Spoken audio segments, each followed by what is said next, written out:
لبيك اللهم لبيك لبيك لا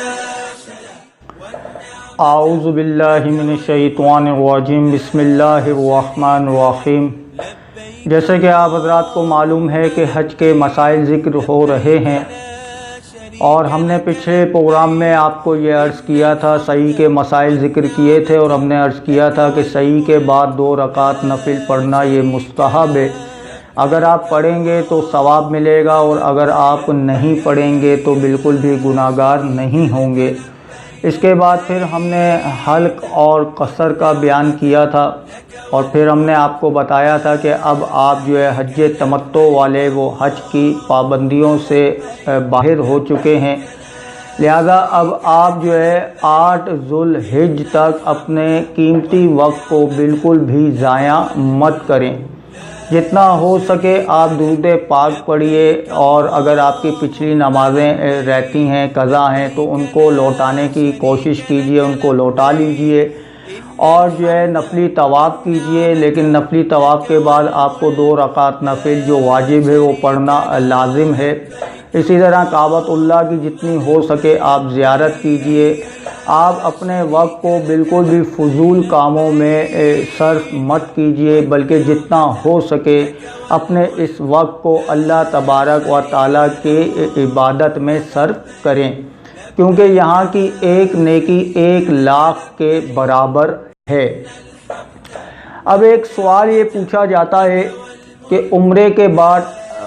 8 ذو الحج تک جو ہے ہم مزید عمرے کر سکتے ہیں یا نہیں؟ تو یاد رکھیے کہ قارن کے لیے تو ممانعت ہے، کیونکہ اس نے حج کا اور عمرے اور حج دونوں کا ایک ساتھ احرام باندھا ہے، تو لہذا قارن تو جو ہے عمرے نہیں کر سکتا۔ اور حج تمتع والے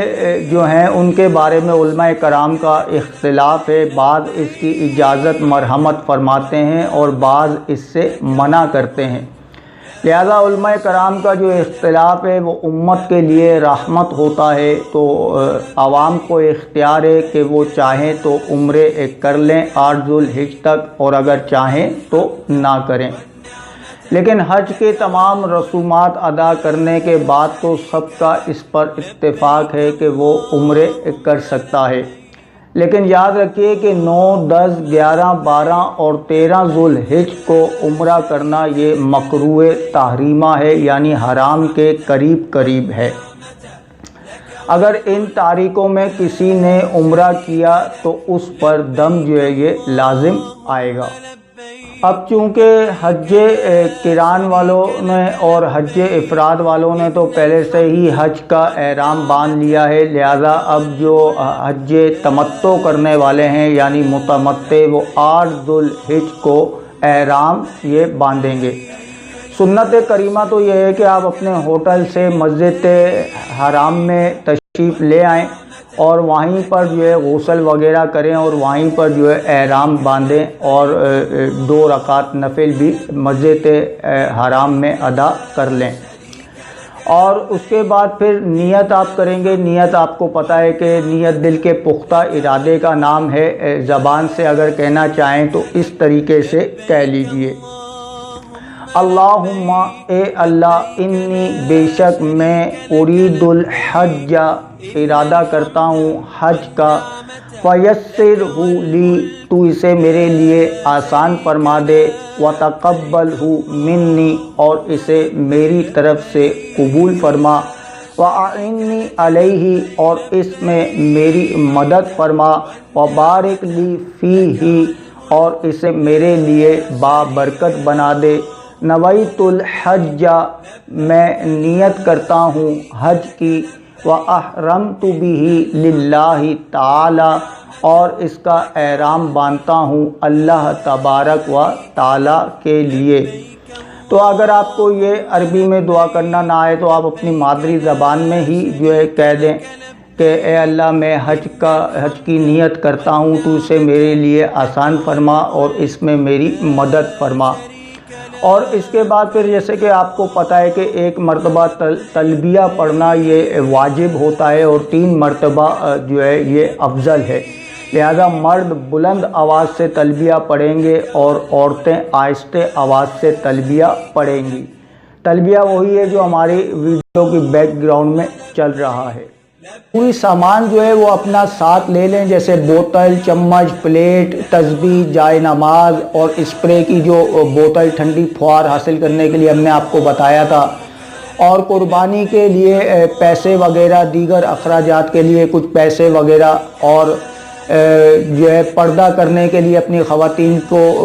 کے لیے پردہ کرنے کے لیے کچھ چادریں وغیرہ جو ہے وہ آپ اپنے ساتھ لے لیجئے۔ سے بھی احرام پہننا چاہے تو وہ اپنے ہوٹل سے بھی پہن سکتا ہے، لیکن سنت کریمہ یہی ہے کہ آپ مسجد حرام سے ہی احرام باندھیں۔ اس کے بعد انشاءاللہ آپ کے جو قافلے والے ہوں گے، جو کاروان والے ہوں گے، وہ ان کی طرف سے بسوں کا انتظام ہوتا ہے، تو وہ آپ کو بسوں میں سوار کریں گے اور جانب منی روانہ ہو جائیں گے۔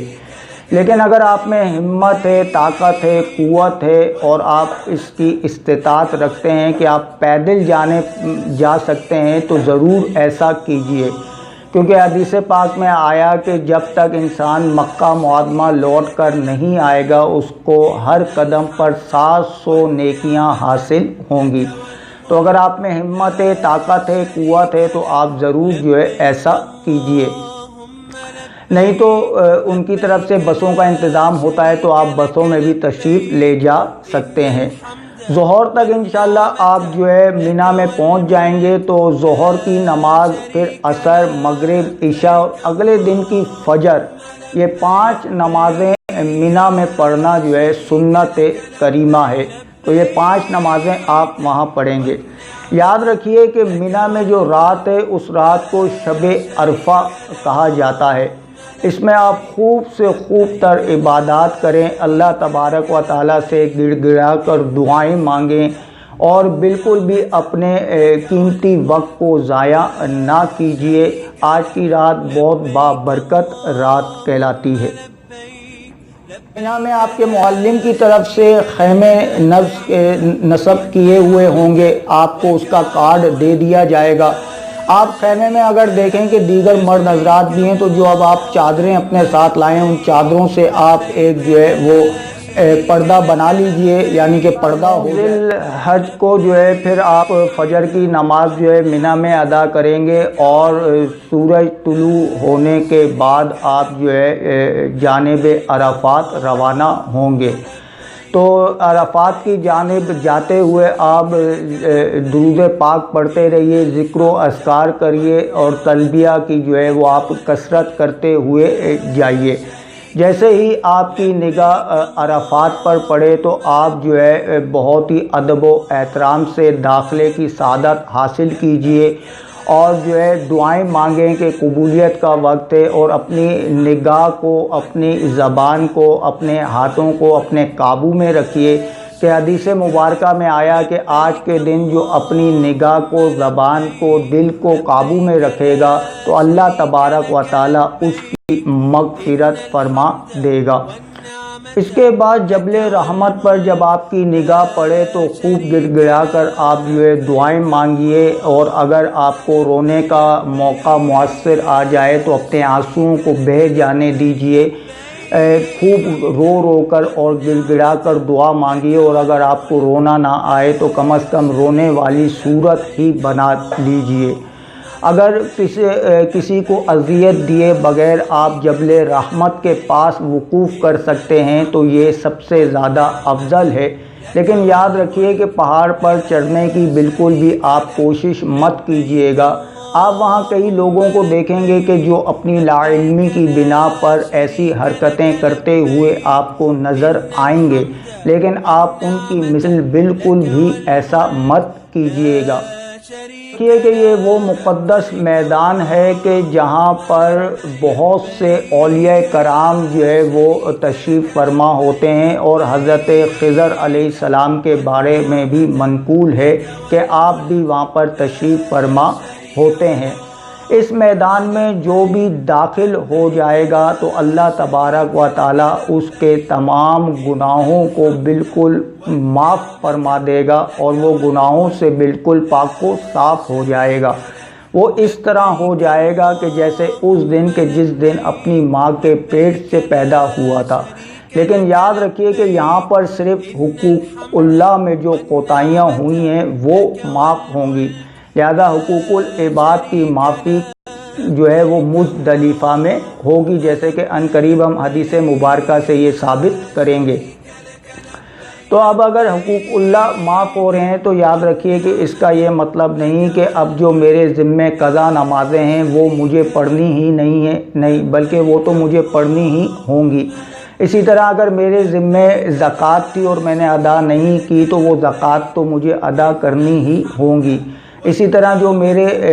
قضا روزے ہیں جو نہیں رکھے تھے، قضا ہو گئے تھے، تو وہ روزے تو مجھے رکھنے ہی ہوں گے۔ یہاں حقوق اللہ سے معافی کا مطلب یہ ہے کہ اس میں جو تاخیر ہوئی، اس کا جو گناہ ہوا، وہ گناہ جو ہے انشاءاللہ اللہ تبارک و تعالی معاف فرما دے گا۔ میدان عرفات میں وقوف یاد رکھیے کہ حج کا رکن اعظم ہے، لہذا یہاں پر دوپہر ڈھلنے سے لے کر اور غروب آفتاب تک جو ایک لمحے کے لیے بھی داخل ہو گیا تو وہ حاجی ہو جائے گا۔ اس کا ٹائم پوری رات تک ہوتا ہے، لہذا اگر کوئی غروب آفتاب کے بعد بھی داخل ہوگا تو وہ بھی حاجی ہو جائے گا، اس کا بھی وقوف جو ہے یہ مانا جائے گا۔ لیکن اگر وہ غروب آفتاب کے بعد آئے گا تو اس کا جو یہ وقوف ہے یہ دم کے ساتھ ہوگا، یعنی اس پر دم جو ہے یہ لازم ہو جائے گا۔ تو لہذا کوشش کیجئے کہ آپ جو ہے غروب آفتاب سے پہلے ہی داخل ہو جائیں۔ لہذا اس میں نیت وغیرہ شرط نہیں ہوتی، اگر کوئی بے ہوش محرم کو اٹھا کر بھی اس میدان میں لے آئے تو وہ بھی حاجی ہو جائے گا۔ یہاں پر بھی یاد رکھیے کہ معلم کی جانب سے منی کی طرح یہاں پر بھی خیموں کا انتظام ہوتا ہے، لہذا یہاں پر بھی آپ کے خیمے وغیرہ ہوں گے اور یہاں کا کھانا وغیرہ جو ہے سب معلم کی طرف سے ہی ہوگا، لہذا یہاں پر خیمے سب ایک جیسے نظر آتے ہیں، جیسے ہوتے ہیں، تو آپ جو ہے نشانی کے طور پر اپنے خیمے پر کوئی ایسی نشانی لگا دیں کہ اگر آپ قضاء حاجت وغیرہ کے لیے یا کسی کام سے باہر نکلیں تو واپسی میں آپ کو تلاش کرنے میں آسانی ہو۔ یہاں پر بھی اگر آپ دیکھیں کہ آپ کے ساتھ خواتین ہیں اور جو ہے منی کی مثل یہاں پر بھی جو ہے دیگر مرد حضرات ہیں، تو جو اب آپ کے پاس چادریں ہیں ان چادروں سے آپ اپنے خواتین کے لیے ایک پردہ بنا لیجئے، ایک کمرہ سا بنا لیجئے، اور اپنی خواتین کے برقعوں پر بھی کوئی ایک ایسی نشانی لگا دیجئے کہ اگر وہ کہیں مطلب کسی کام سے جائیں اور بچھڑ جائیں تو آپ دور سے دیکھ کر ہی آپ کو یہ معلوم چل جائے کہ یہ ہماری ہی خواتین ہیں۔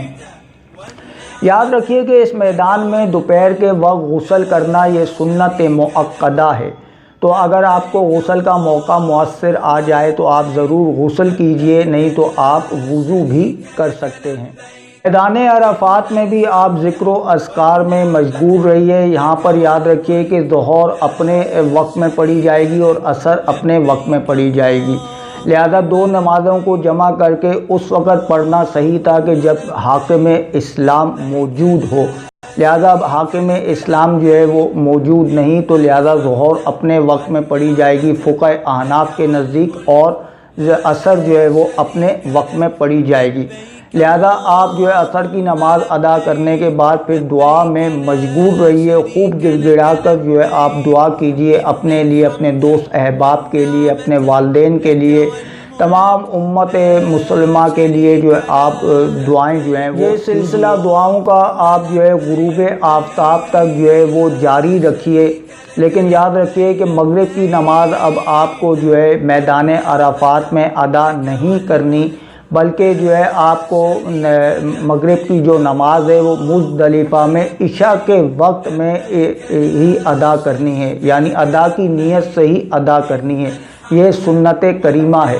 یعنی آپ کی نماز قضا نہیں ہوگی بلکہ عشاء کے وقت میں ہی دو نمازوں کو جمع کر کے یہ پڑھا جائے گا، جس کا طریقہ انشاءاللہ ہم آگے عرض کریں۔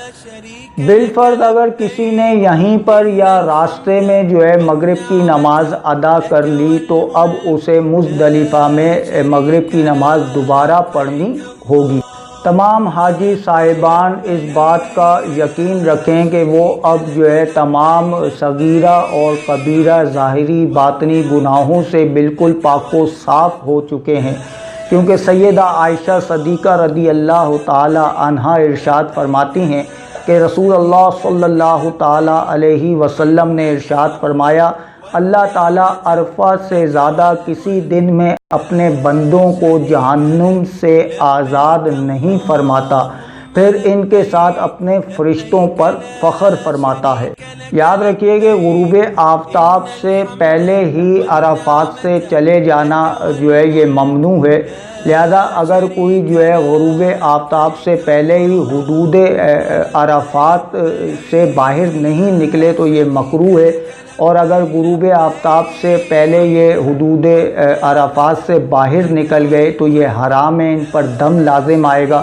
لیکن اگر وہ غروب سے پہلے دوبارہ جو ہے واپس آ گئے عرفات میں تو اب جو دم ہے وہ محمد بن قیس رضی اللہ تعالی عنہ سے روایت ہے کہ رسول اللہ صلی اللہ تعالی علیہ وسلم نے خطبہ پڑھا اور ارشاد فرمایا، اہل جاہلیت عرفات سے اس وقت روانہ ہوتے تھے کہ جب سورج منہ کے سامنے ہوتا، یعنی غروب سے پہلے ہی وہ چلے جایا کرتے تھے، اور مزدلفہ سے بعد طلوع آفتاب روانہ ہوتے، اور ہم عرفات سے نہ جائیں گے جب تک آفتاب نہ ڈوب۔ جیسے ہی سورج غروب ہونے کا یقین کامل آپ کو حاصل ہو جائے تو پھر آپ جو ہے مزدلفہ کی طرف جو ہے روانہ ہو جائیں۔ یہاں پر بھی آپ پورے رستے جو ہے ذکر و اذکار کرتے ہوئے اور تلبیہ پڑھتے ہوئے جو ہے وہ آپ جب مزدلفہ نظر آئے تو اگر قدرت ہو تو پیدل جو ہے آپ سفر کیجئے، اور اگر آپ کو موقع میسر آ جائے تو دخول سے قبل آپ جو ہے غسل فرما لیجئے، اور اگر غسل کا موقع آپ کو نہ ملے تو آپ کم از کم وضو ضرور کر لیجئے۔ مزدلفہ میں جو ہے آپ عشاء کے وقت میں جو ہے مغرب کی نماز جو ہے بانیت ادا ہی ادا کریں گے، ایک اذان اور ایک اقامت کے ساتھ پہلے آپ مغرب کی نماز ادا کریں گے، اس کے بعد جو ہے آپ عشاء کی جو ہے نماز ادا کریں گے، پھر مغرب کی سنتیں، اور اس کے بعد جو ہے پھر عشاء کی سنتیں اور وتر جو ہے ادا کریں گے۔ مزدلفہ کی عظیم رات کو بعض اکابرین نے جو ہے لیلۃ القدر بھی کہا ہے، اور اس رات میں آپ خوب سے خوب تر جو ہے عبادت کریں، اپنے وقت کو بالکل بھی فضول کاموں میں ضائع نہ کیجیے، باتوں میں زیادہ مشغول نہ ہوئیے، اور اگر خواتین ہیں تو وہ بھی کہیں بیٹھ کر جو ہے باتوں میں مشغول نہ ہو، بلکہ جتنا ہو سکے اللہ تبارک و تعالیٰ کی عبادت کرے۔ اور ہم جیسے کہ بار بار عرض کرتے ہیں کہ اگر آپ کی نمازیں کچھ پچھلی قضا ہیں تو ان کو لوٹانے کی جو ہے آپ کوشش کر لیجئے۔ یاد رکھیے کہ یہاں پر رات گزارنا جو ہے وہ سنت مؤکدہ ہے، اور اس میں وقوف یعنی ٹھہرنا وہ جو ہے واجب ہے، اور اس کا وقت جو ہے صبح صادق سے لے کے طلوع آفتاب تک ہے۔ اس دوران اگر کوئی ایک لمحے کے لیے بھی اس نے یہاں وقوف کر لیا، ٹھہر گیا، تو جو ہے واجب ادا، اور اگر کوئی صبح صادق سے پہلے ہی یہاں سے چلا گیا تو یاد رکھیے کہ وہ سخت گناہ گار ہوگا اور اس پر دم لازم آئے گا۔ ہاں اگر عورتیں، بچے اور جو ہے بوڑھے ہیں اور بیمار ہیں کہ جن کو رش کی وجہ سے ایذا پہنچنے کا اندیشہ ہو، تو اگر وہ رات میں بھی یہاں سے چلے جائیں گے تو ان پر سے وقوف جو ہے یہ ساقط ہو جائے۔ آپ اللہ تبارک و تعالیٰ کا جتنا شکر ادا کریں وہ کم ہے، کیونکہ اللہ تبارک و تعالیٰ نے آپ کو ایک ایسی سعادت سے نوازا ہے کہ آپ اس وقت ایک ایسے میدان میں موجود ہیں کہ جہاں پر اللہ تبارک و تعالیٰ حقوق العباد میں کی گئی کوتاہیوں کو بھی معاف فرما دیتا ہے۔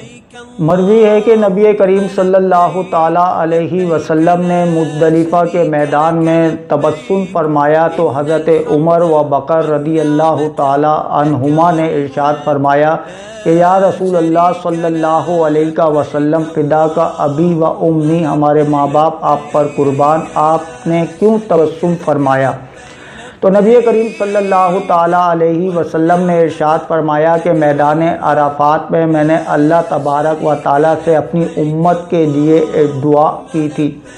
تو اللہ تبارک و تعالیٰ نے کہا یا اے میرے محبوب کہ میں حقوق العباد میں جتنی کوتاہیاں ہوئی ہیں وہ تمام کی تمام معاف کر دوں گا، لیکن ظالم کو جو ہے نہیں بخشوں گا، یعنی کہ مظلوم کو ظالم سے بدلہ دلواؤں گا۔ تو نبی کریم صلی اللہ تعالیٰ علیہ وسلم نے ارشاد فرمایا کہ اے اللہ آج تو ظالم کو بھی بخش دے۔ تو نبی کریم صلی اللہ تعالیٰ علیہ وسلم نے ارشاد فرمایا کہ اس وقت میری اس دعا کو وہاں پر ظاہر نہیں کیا گیا، لہذا مزدلفہ میں اللہ تبارک و تعالیٰ نے اس دعا کو ظاہر کیا کہ اے میرے محبوب آج میں آپ کی امت کے ظالموں کو بھی بخش دوں گا۔ تو جب اللہ تبارک و تعالیٰ نے اس چیز کا اعلان کیا تو میں نے ابلیس کو دیکھا کہ وہ یہ سن کر اپنے سر میں مٹی ڈال رہا تھا، تو اس کی یہ حالت دیکھ کر مجھے ہنسی آ گئی۔ تو اس حدیث مبارکہ سے پتہ چلا کہ مزدلفہ کا یہ وہ مقام ہے کہ جہاں پر اللہ تبارک و تعالیٰ حقوق العباد میں کی گئی کوتاہیوں کو بھی بالکل معاف فرما دے گا، بالکل اس انسان کو پاک و صاف فرما دے گا۔ لیکن جیسے کہ ہم نے آپ سے عرض کیا کہ حقوق العباد کی معافی کا مطلب یہ نہیں کہ اگر آپ نے کسی کا مال دبایا ہوا ہے تو وہ اس کو دینا نہیں ہے، یا آپ نے کسی کے ساتھ ظلم و زیادتی کی ہے تو اس سے اب آپ نے معافی نہیں مانگنی، نہیں، بلکہ اس کا یہ مطلب نہیں، اس کا مال تو آپ کو دینا ہی ہوگا۔ اگر کسی کی زمین دبائی ہے تو وہ زمین تو اس کو واپس کرنی ہی ہوگی، امانت دار کو اس کی امانت لوٹانی ہی ہوگی۔ لیکن یہاں پر اس سلسلے میں جو کوتاہیاں ہوئی ہیں وہ کوتاہیاں انشاءاللہ اللہ تبارک و تعالی معاف فرما دے گا۔ اللہ تبارک و تعالیٰ سے دعا ہے کہ یہاں تک جو کچھ ہم نے سماعت فرمایا اسے خود بھی سیکھنے اور اس ویڈیو کو شیئر کر کے دوسروں کو سکھانے کی بھی توفیق رفیق مرحمت فرمائے، آمین یا رب العالمین۔ لا شريك لك لبيك اللهم لبيك لبيك لا شريك لك لبيك